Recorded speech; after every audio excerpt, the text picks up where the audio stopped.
లోక్సభలో మహిళా reservation bill తీసుకొచ్చినారు. మహిళా రిజర్వేషన్ బిల్లు తీసుకొస్తే ఏ మహిళలకు ఆ బిల్లు, ఏ మహిళలకు ప్రాతినిధ్యం దొరుకుతుంది, ఏ మహిళలకు లాభం చేసేటువంటి బిల్లు అది? 2023లో పాస్ అయినటువంటి ఒక బిల్లును ఈ 4 ఏళ్ల పాటు, ఈ 3 ఏళ్ల పాటు ఎందుకు ఆపింది బీజేపీ? ఇది వివిధ రాష్ట్రాల్లో జరుగుతున్న ఎన్నికల రాజకీయ అవసరాలను తీర్చుకోవడం కోసం భారతీయ జనతా పార్టీ ఆ బిల్లును తెర మీద తెచ్చింది అలా. సో గతంలో కాంగ్రెస్ పార్టీ ఆపింది. అయితే కాంగ్రెస్ పార్టీ పెట్టినప్పటికీ ములాయం సింగ్, లాలూ ప్రసాద్ యాదవ్ లాంటి బీసీ నాయకులు ఆ బిల్లును అడ్డుకున్నారు. ఎందుకంటే ఆ బిల్లులో మా బీసీల వాటా లేదు కాబట్టి మేము ఎందుకు మద్దతు ఇవ్వాలనేటువంటి మాట చెప్పారు. వాళ్ళు చేసింది కరెక్ట్.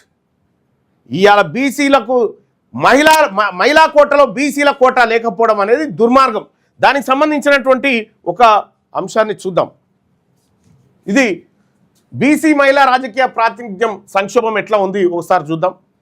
ఇది ఒక ఎమ్మెల్యేకి ఎంత తక్కువ జనాభా ఉంటే అంత ఎక్కువ ప్రాతినిధ్యం ఉన్నట్టుగా ఇక్కడ ప్రాతినిధ్యాన్ని చూస్తే, ఒక ఎమ్మెల్యేకి ఎంత ఎక్కువ జనాభా ఉంటే అంత తక్కువ ప్రాతినిధ్యం ఉన్నట్టుగా ఇక్కడ చూస్తూ ఉన్నాం.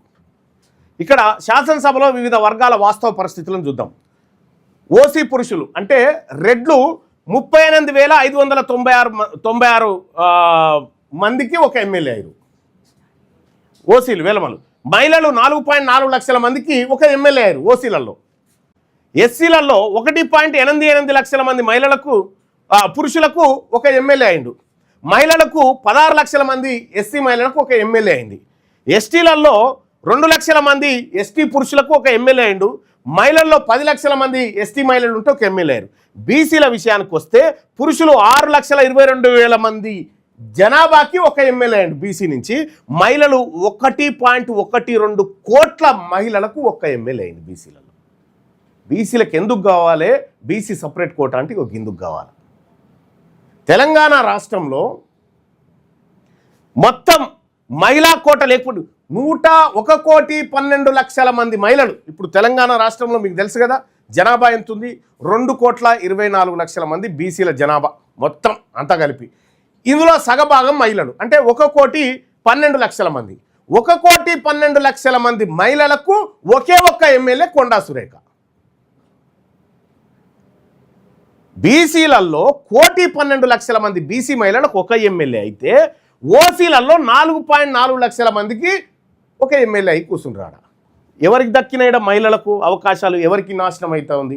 అందుకోసమే పార్లమెంట్లో పెడుతున్నటువంటి మహిళా రిజర్వేషన్ బిల్లు ఏదైతే ఉందో ఈ బిల్లు బీసీ మహిళలకు వ్యతిరేకంగా ఉన్నటువంటి బిల్లు.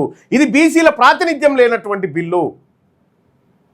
ఇది మా బీసీలకు దక్కంది ఎవరికి దక్కితే మాకెందుక?